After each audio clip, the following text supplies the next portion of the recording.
നിനക്കിപ്പോ ഒരു പൂ ഇഷ്ടപ്പെട്ടാ നീ എന്താ ചെയ്യാ? ഞാൻ വേറെ എന്ത് ചെയ്യാൻ? അത് വീട്ടിലേക്ക് പൊട്ടിച്ചുകൊണ്ടു പോകും. അപ്പൊ ഒരു പൂ ഇഷ്ടപ്പെട്ടാ നീ അതിനെ പറിച്ചെടുക്കും, ഉറപ്പല്ലേ? ആ, ഉറപ്പായിട്ടും ഷുവറും. പക്ഷേ നിനക്കതിനോട് ഇഷ്ടത്തിന് പകരം സ്നേഹമായിരുന്നെങ്കിലോ? എടാ പീറ്ററെ, നീ ആ പൂനെ പറിക്കില്ലടാ.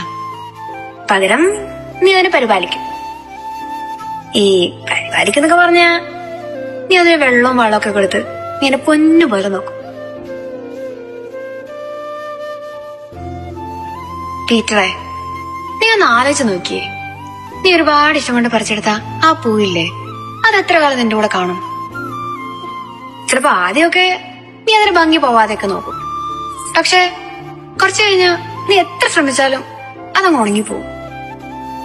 ശരിയല്ലേ?